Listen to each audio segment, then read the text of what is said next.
Assalamualaikum warahmatullahi wabarakatuh. Saya Indar Parastika, NIM 1911050011 akan mempresentasikan hasil proposal metodologi penelitian yang berjudul Hubungan Paparan Pestisida Golongan Organofosfat dalam Pemeriksaan SGOT, SGPT pada petani sayur di daerah dataran tinggi.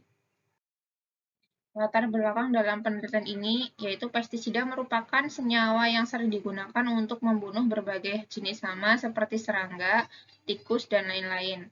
Selain memiliki fungsi yang bagus untuk membasmi berbagai hama, penggunaan pestisida juga harus diwaspadai karena dapat menyebabkan resiko keracunan yang tinggi bagi seseorang yang terpapar langsung. Menurut WHO, telah ditemukan 2.000 jiwa meninggal dunia karena disebabkan oleh keracunan pestisida dan sekitar 5.000 sampai 10.000 jiwa mengalami dampak yang sangat berbahaya seperti kanker, cacat, mandul, hepatitis dalam setiap tahun. Hati adalah salah satu target pestisida. SGOT-SGPT merupakan enzim yang dijadikan tanda adanya gangguan fungsi hati. Kerusakan pada hati dapat menyebabkan enzim tersebut terlepas ke dalam aliran darah sehingga menyebabkan peningkatan dan menandakan terjadinya gangguan fungsi hati.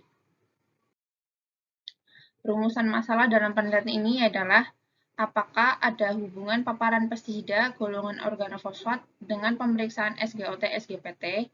Yang kedua, apakah pestisida golongan organofosfat dapat mempengaruhi kadar SGOT dan SGPT pada petani sayur? Tujuan umum dalam penelitian ini yaitu untuk mengetahui hubungan paparan pestisida terhadap pemeriksaan SGOT dan SGPT. Sedangkan tujuan khususnya yaitu untuk mengetahui kadar SGOT dan SGPT pada petani sayur untuk paparan pestisida. Manfaat penelitian ini yaitu terdapat dua jenis. Yang pertama, manfaat teoritis. Penelitian ini diharapkan dapat memberikan ilmu pengetahuan bagi masyarakat terkait bahaya dari paparan pestisida. Sedangkan manfaat praktisnya, yang pertama bagi peneliti, kedua bagi peneliti selanjutnya, dan yang ketiga untuk masyarakat. Berikut merupakan tabel keaslian penelitian.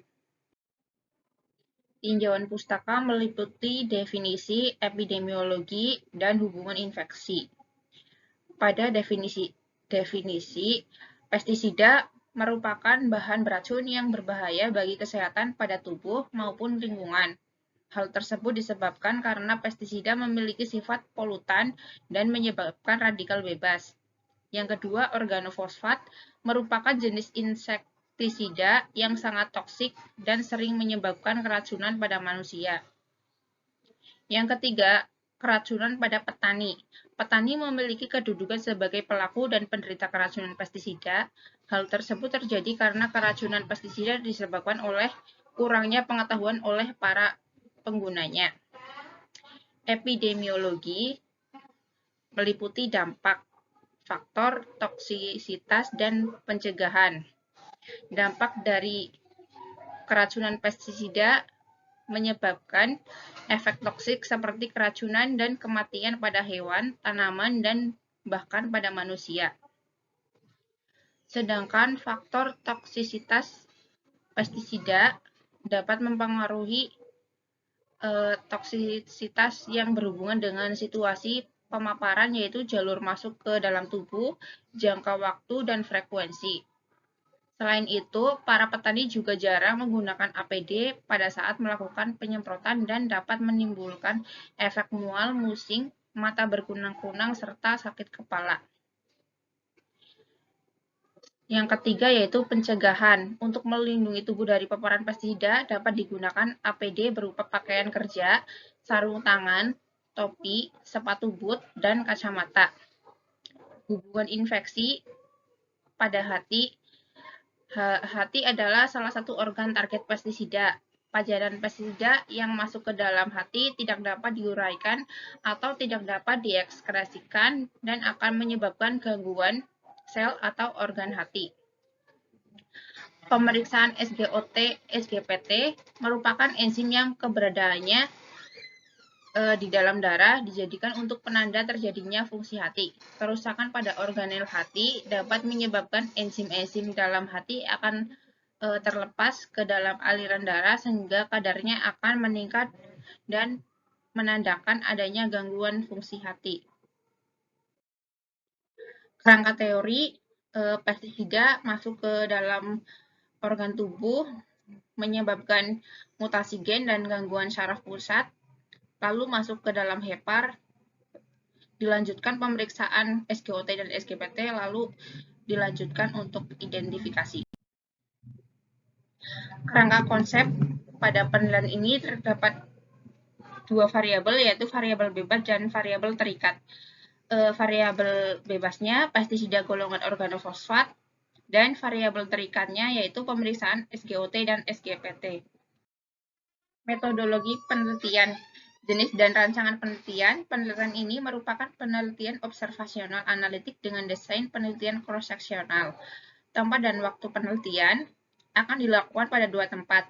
Pada pengambilan sampel akan dilakukan di daerah dataran tinggi Baturaden, sedangkan untuk pemeriksaan SGOT dan SGPT akan dilakukan di Laboratorium TLM Universitas Muhammadiyah Purwokerto.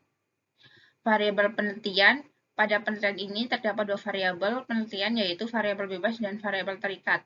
Variabel bebasnya yaitu pestisida golongan organofosfat, dan variabel terikatnya yaitu kadar SGOT dan SGPT.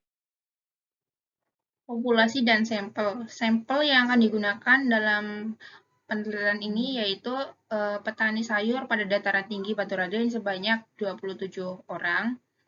Lalu populasinya adalah petani sayur yang menggunakan pestisida jenis organofosfat di daerah dataran tinggi Baturaden. Teknik sampling dalam penelitian ini dilakukan dengan non-probability sampling dengan metode accidental sampling. Berikut merupakan rumus besar sampel berdasarkan hasil perhitungan menggunakan rumus didapatkan hasil 27 responden. Berikut merupakan tabel untuk definisi operasional. Lalu alat dan bahan dalam penelitian ini yaitu untuk alatnya spidol, tourniquet, spuit 3 cc, tabung serologi, handscoon, masker, kapas alkohol, plester, centrifuge, fotometer, mikropipet 100 dan 1000 mikroliter, yellow tip dan blue tip, rak tabung reaksi, tisu, dan inkubator. Sedangkan untuk bahan dalam penelitian ini yaitu serum, reagen pemeriksaan SGOT dan SGPT, serta aquasdes. Prosedur kerja penelitian. Yang pertama tahap persiapan, yaitu meminta surat perizinan kepada asisten laboratorium TLM Universitas Muhammadiyah Purwokerto. Yang kedua, tahap praanalitik. Yang pertama, mengikat lengan pasien dengan tourniquet. Yang kedua, membersihkan area vena dengan kapas alkohol. Yang ketiga, menusukkan spet ke area vena yang sudah dibersihkan. Yang keempat, melepas ikatan tourniquet pada lengan lalu menutupnya dengan plester. Yang kelima, memasukkan sampel darah yang diambil ke tabung serologi.